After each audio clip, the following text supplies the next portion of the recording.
हम कंट्रोल कर रहे हैं अपनी आक्रामकता में, नहीं तो लाठी लेके हमको तो लगता है कि कभी कभी कहे कि अरे विधायक की संसदी छोड़ो, लाठ लो और इनको बजाओ। पहले इतना छेचेंगे तुम लोग को, इतना छेचेंगे कहीं भाग नहीं पाओगे।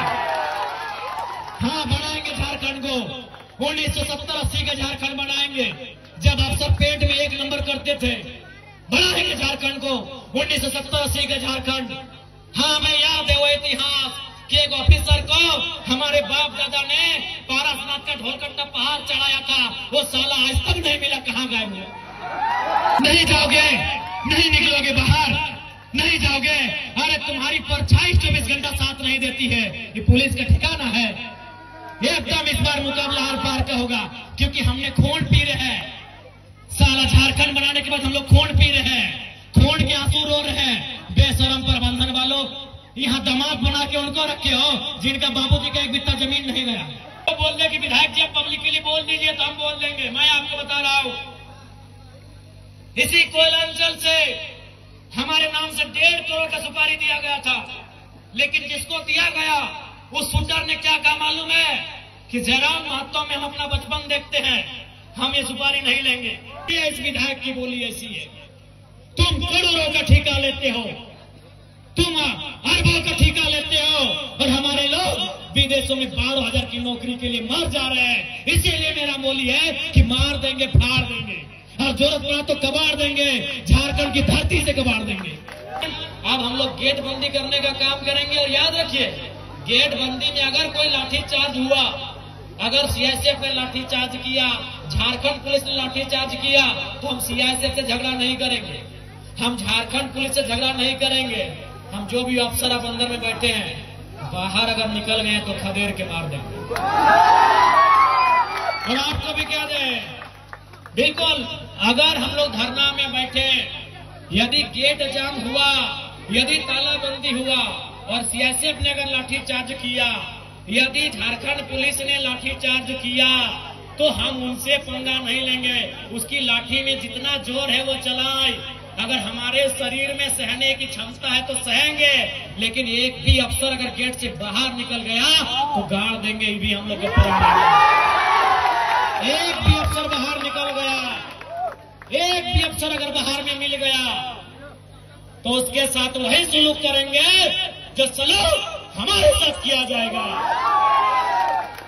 क्या आपकी भुजाओं में ताकत रही कि नहीं रही? मेरे झारखंड के लोगों, आपके बाजुओं में वो ताकत है या नहीं है? अगर है तो अपनी ताकत को आजमाइए, अपनी ताकत को परखिए, क्योंकि लड़ाई यार पार की है। अब हमें नहीं लगता है मांगने से अधिकार मिलेगा। अरे मांगने से मनचाहा भीख नहीं मिलता है, सवाल अधिकार का है। मांगने से मनचाहा भीख नहीं मिलता है, सवाल अधिकार का है। लड़ना होगा, भिड़ना होगा और सामने वाले को कबाड़ना होगा। अगर मेरा बात भड़काऊ लगे तो मेरा साथ छोड़ दीजिए, मुझे कोई हक नहीं आपको भड़काने का। लेकिन अगर मेरा बात जेन्युइन लगे कि आज झारखंड में कोई मर्द का बच्चा है, कोई माई का लाल है, वो जयराम महतो है, जो कहता है सीना ठोक के कहता है और सही कहता है। क्योंकि मैं भी मानता हूं मार देंगे, गाड़ देंगे, ये एक सभ्य भाषा नहीं है। मैं मीडिया बंधुओं में मानता हूं, मैं स्वीकार करता हूं, ये एक विधायक की भाषा नहीं है, एक पढ़े लिखे नौजवान की भाषा बिल्कुल नहीं है कि मार देंगे, गाड़ देंगे, नहीं है ये भाषा। लेकिन कहावत है ना कि मरता क्या नहीं करता। आज मेरे लोग दुबई में मर रहे हैं, आज मेरे लोग नाइजर में मर रहे हैं, आज मेरे लोग सऊदी में मर रहे हैं, आज मेरे लोग मलेशिया में मर रहे हैं, आज मेरे लोग सिंगापुर में मर रहे हैं, आज मेरे लोग देश विदेश में मर रहे हैं। इसलिए एक विधायक होने के बाद भी मेरी आवाज ये निकल रही है कि मार देंगे, गाड़ देंगे और जरूरत पड़े तो फाड़ देंगे। ये खुशी में नहीं बोल रहे हैं, ये मजबूरी में मेरी बोली है। मैं मानता हूं ये एक विधायक को कतई शोभा नहीं देता है, एक विधायक की बोली नहीं होनी चाहिए ऐसी। लेकिन क्या करे, क्या करे, अंदर से खून खौल रहा है, से लहू डबक रहा है, अंदर से तीता, हम लोग अपने भाषा में बोलते हैं कि बिसाए के लिए, तिताए के लिए, तब तक ये बोली निकल रहा है। और क्यों नहीं निकलेगा? 20 साल का नौजवान, 25 साल का नौजवान 12,000 15,000 की नौकरी के लिए विदेश जा रहा है और मर जा रहा है।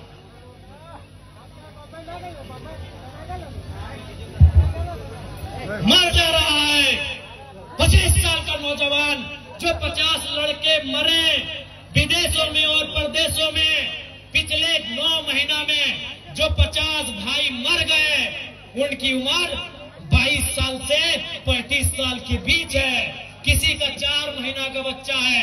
अरे कोई तो ऐसा है कि 4 महीना पहले शादी हुआ, एक भी बच्चा नहीं है, वो बेचारा विदेश में मर गया। इसलिए इस विधायक की बोली ऐसी है। तुम करोड़ों का ठेका लेते हो, तुम अरबों का ठेका लेते हो, और हमारे लोग विदेशों में 12,000 की नौकरी के लिए मर जा रहे हैं। इसीलिए मेरा बोली है कि मार देंगे, फाड़ देंगे, और जरूरत पड़ा तो कबाड़ देंगे, झारखंड की धरती से कबाड़ देंगे। क्योंकि तुम निर्दयी हो, तुम निर्दयी हो, तुम बेरहम हो। तुम्हें दिखाई नहीं देता है विस्थापितों का दर्द, तुम्हें सुनाई नहीं देता है छोटे छोटे बच्चों की चीख, तुम बेरहम हो। हम विधायक इसलिए गाली में कंट्रोल कर रहे हैं, नहीं तो आज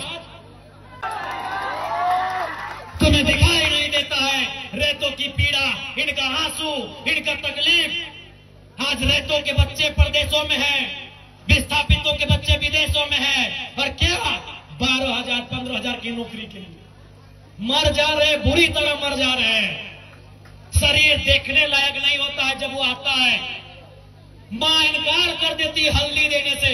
अरे मरने के बाद हमारा नियम है हल्दी देना, मां इनकार कर देती है, हल्दी नहीं देंगे बॉडी में। पत्नी देख नहीं पाती है शरीर को। इसलिए सुन लो डीवीसी वालों, इस बार अगर धोखाधड़ी हुआ तो भाड़ में जाए विधायकी। हम याद करेंगे उस इतिहास को, हम बनाएंगे वही माहौल। तुमको जो कबाड़ना है कबाड़ो, हम वो माहौल फिर बनाएंगे। 70 वाला माहौल बनाएंगे, 80 वाला माहौल बनाएंगे, बिल्कुल बनाएंगे। हमारे लोग दुख से मर रहे हैं विदेशों में, और तुम यहाँ करोड़ों का ठेका लेते हो। बेशर्मी की हद कर दी है। तुम बेरहम हो, निर्दयी हो, तुम क्रूर हो, तुम अहंकारी हो। जिन्होंने जमीन दिया आज वे नौकरी नहीं करेंगे, नौकरी को बेच रहे हो, दलाली कर रहे हो। इसलिए हम बनाएंगे झारखंड को 1970-80 के दौर वाला, जब अफसर लोग पैंट में 1 नंबर करता था। हम बनाएंगे उस दौर को। हाँ, तुम्हारा सामना करेंगे, हाँ मारेंगे तुम लोग को। लट से मारना होगा लट से मारेंगे, मुक्का से मारना होगा मुक्के से मारेंगे। क्योंकि तुम लातों की भूतों बातों से नहीं मान रहे हो।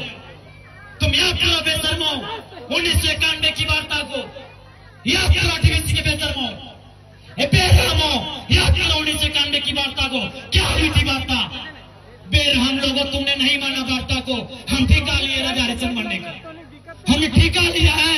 पटक के मारेंगे, एकदम मारेंगे। तुम्हारे बच्चे हमारे बच्चे क्या है? भिखमंगे। तुम्हारी बीबी अच्छी साड़ी पहनेगी, तुम्हारे बच्चे महंगे स्कूलों में जाएंगे, हर साल हम भीख मांगेंगे। तुम गद्दार हो, तुम बेरहम हो, तुम घमंडी हो। तुमने नहीं माना है 1991 की वार्ता को, जो विनोद बाबू के नेतृत्व में हुआ था। तुमने नहीं माना है उस वार्ता को जो रेतों के नेतृत्व में हुआ था। आज 35 साल बीत गए, आज 35 साल बीतने को है उस वार्ता को। इसलिए अब हम भी राजा हरिचंद बनने का जिम्मा नहीं लिए हैं, हम भी बुद्ध बनने का ठेका नहीं लिए हैं। हम चंडाल बनना होगा, चंडाल बनेंगे और आपको इस पर सबक सिखाएंगे। देखते हैं कौन डीसी कितनी देर मदद करता है, देखते हैं कौन एसपी आपकी मदद करता है, अरे देखते हैं कौन थानेदार मदद करता है। नहीं जाओगे, नहीं निकलोगे बाहर, नहीं जाओगे। अरे तुम्हारी परछाई 24 घंटा साथ नहीं देती है। ये पुलिस का ठिकाना है? एकदम इस बार मुकाबला आर पार का होगा, क्योंकि हमने खून पी रहे हैं। साला झारखंड बनाने के बाद हम लोग खून पी रहे हैं, खून के आंसू रो रहे हैं। बेशरम प्रबंधन वालों, यहाँ दामाद बना के उनको रखे हो जिनका बाबूजी का 1 बित्ता जमीन नहीं गया। यहाँ दामाद उनको बना के रखे हो जिनका बाप का एक बित्ता जमीन नहीं गया है, जिनका जमीन गया, जिनका घर गया, जिनका परिवार उजड़ा, वह भीख मांगेंगे। इसलिए भीख नहीं मांगेंगे, अब अपना निवाला छीन के लेंगे। जरूरत पड़े तो गर्दन में अपने हलक के नीचे से छीन के निकालेंगे। और साफ ये हुक्कार है, साफ ये प्रबंधन को मेरा हुक्कार है और झारखंडी को भी ललकार है कि आओ सामने, जो प्रबंधन अनाकारी करता है उठाओ लटर बजा दो घर के। हक ऐसे नहीं मिलेगा।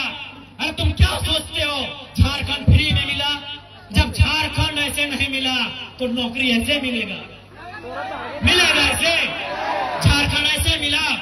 कितने लोग मरे? अरे दुनिया छोड़ो, यहाँ बताओ कितने लोग मरे हैं? अरे बोकारो जिला में बताओ ना, नाम गिनाएंगे तो सुबह से शाम हो जाएगा। एक जिला में सुबह से शाम हो जाएगा। इतने लोग मरे हैं झारखंड बनाने में। क्या लगता है ये बेईमान बेशरम लोग फ्री में नौकरी देंगे? बिना संघर्ष के देंगे? इसलिए और एक बात जान लो, आप भी जानते हैं सबसे ज्यादा संकट में कोई है तो जयराम महतो है, लेकिन उसके बावजूद वो अपनी जान हथेली में रख के आपके बीच आता है, ताकि मैं भी मानता हूं अगर आज हम लोग नहीं जागे तो हमारे पास एक इंच जमीन नहीं बचेगा, हम दर बदर की ठोकरें खाएंगे, हम बेघर हो जाएंगे। इसलिए तुम्हें इसलिए लड़ना है कि बाल बच्चों का भविष्य सुरक्षित हो सके। आपको क्या लगता है ये चर्चा नहीं करते हैं? ये चर्चा नहीं करते हैं कि जयराम महतो को रास्ते से हटा दिया जाए? मैं ये खुलासा कर रहा हूं और ये खुलासा मैं जिस दिन वो शूटर अगर वो बोल दे कि विधायक जी आप पब्लिकली बोल दीजिए तो हम बोल देंगे। मैं आपको बता रहा हूं, इसी कोयलांचल से हमारे नाम से 1.5 करोड़ का सुपारी दिया गया था, लेकिन जिसको दिया गया उस शूटर ने क्या कहा मालूम है? कि जयराम महतो में हम अपना बचपन देखते हैं, हम ये सुपारी नहीं लेंगे। उसने अपने लोगों को मेरे पास भेजा और बोले कि जाकर उनको अलर्ट कर दीजिए, हम लोग सुपारी रिटर्न कर रहे हैं, लेकिन कोई दूसरा ले लेगा तो फिर हम लोग गारंटी नहीं लेंगे। उनको बोलिए वो सुरक्षित रहे, लेकिन हम उनका नाम और सारी चीजों को क्लियर इसलिए नहीं करेंगे क्योंकि एक प्रोटोकॉल होता है। अगर वो सच बोल दे कि आप पब्लिकली प्रेस में आके बोल दीजिए, हम उस दिन बोलने में हमको डर नहीं लगेगा। 1.5 करोड़ का सुपारी सिर्फ इसलिए गया था कि ये सब पे बात करता है, ये कंपनी पे बात करता है, कोयला पे बात करता है, ये करप्शन पे बात करता है। ये आपको मैं एक सच्चाई अपनी बता रहा हूं, लेकिन उसने लेने से इनकार कर दिया कि जयराम महतो में हम अपना बचपन देखते हैं। आज भी मिट्टी से निकलकर बाहर आया है, तो इनको ये आपको क्या लगता है कि इनको हमारे शब्दों से, हमारे विचारों से, हमारी आवाज से इनके पेंट गिली नहीं हो रही है? ये तैयारी कर रहे हैं, ये इस बात की तैयारी कर रहे हैं कि शक्तिनाथ महतो की तर्ज पर इसे हटा दिया जाए। ये इस बात की तैयारी कर रहे हैं कि हमें ठिकाने लगा दिया जाए। लेकिन मुझे पूरा विश्वास है कि अगर इस बार झारखंड की जमीन से लहू बहा तो इस बार इतना ही कहेंगे झारखंड के लोगों, चाहे लहू किसी का बहे, इस बार चिता मत जलाना, उस चिते को रख देना, उस चिते को छोड़ देना। अगर जलाना हो तो ऐसे बेरहम बेईमान पदाधिकारियों का हौसला जलाना जहां तुम्हारा अधिकार, जहां तुम्हारा हक आज भी वंचित है। ज्यादा समय नहीं लेंगे, जयराम महतो विस्थापन की लड़ाई लड़ने तैयार है, चाहे सड़क हो या सदन हो। आपने देखा होगा, सबसे पहले मैं माननीय मुख्यमंत्री और दीपक बिरुवा जी को धन्यवाद दूंगा कि आज एक बुलंद आवाज विधानसभा में उठने के बाद उन्होंने विस्थापन आयोग का गठन तो किया, लेकिन उसका अध्यक्ष और समिति का विस्तार कब होगा यह मुख्यमंत्री जी को तय करना होगा, जल्द करना होगा। बिल्कुल ये आपकी ताकत थी, आपके वोट की ताकत थी कि आज जयराम महतो जब सदन में खड़ा होता है लोग थरथराते हैं कि इस बार ये कौन सा सवाल पूछेगा। लोग थरथराते हैं कि इस बार कौन सा सवाल पूछेगा। और अब हम इतना ही कहेंगे, कोयलांचल के विस्थापित रैयतों, मेरे भाइयों मेरी बहनों, लड़ाई हर एक तरीके से लड़नी होगी। आपको लड़ना भी है, आपको पढ़ना भी है और जानकारी भी रखना है। विनोद बाबू लड़े क्योंकि वह वकील थे, जयपाल सिंह मुंडा लड़े वो विदेश से पढ़ के आए थे। अरे भारत की आजादी को पढ़िए ना, Gandhi barrister, Nehru barrister, Patel barrister, Netaji Subhash Chandra Bose ICSE में टॉप करने वाले। आईसीएस मतलब जिस समय होता यूपीएससी, उस समय आईसीएस था, Indian civil service. Netaji Subhash Chandra Bose कौन थे? इंडियन सिविल सर्विस का एग्जाम को पास करने वाले थे, यानी उस समय के कलेक्टर बनने वाले थे नेताजी बोस। गांधी कौन थे? Who was Gandhi? Who was Ambedkar? Barrister. आप जितने बड़े क्रांतिकारी नेताओं का नाम लेंगे आपको पता चलेगा बहुत पढ़े लिखे थे। Gandhi was barrister, Ambedkar was barrister, Nehru was barrister, Patel was barrister, सभी पढ़े लिखे लोग थे। और नेताजी उस समय के डीसी मान लीजिए ना, आज के डीसी, आज जो डीसी का है वही नेताजी बोस को मान लीजिए, उस परीक्षा को पास करने वाले नेताजी। इसलिए पढ़ना भी होगा, तुम्हें जानना भी होगा, तुम्हें अध्ययन करना होगा, तभी इस लड़ाई को सार्थक कर पाएंगे। क्योंकि रात हो जाएगी और हमको भी लगता है कि बात करने से तो रात और फिर सुबह हो जाएगी, लेकिन फिर आपको घर जाना है। और मैं प्रबंधन को साफ कह दूंगा, अगली लड़ाई के लिए तैयार है, अगली बार गेट बंदी तालाबंदी के लिए तैयार है। अगर आपकी तरफ से अनहोनी हुई तो अनहोनी का उत्तर अनहोनी से दिया जाएगा, अनहोनी का उत्तर अनहोनी से। तो पुनः ज्यादा समय नहीं लेंगे, पुनः मैं सबको यही कहूंगा, लड़ाई के लिए तैयार रहें, अपने हक की आवाज के लिए तैयार रहें। अब आमना सामना होगा, लड़ाई यार पार की होगी, इस बात के लिए आप तैयार रहेंगे।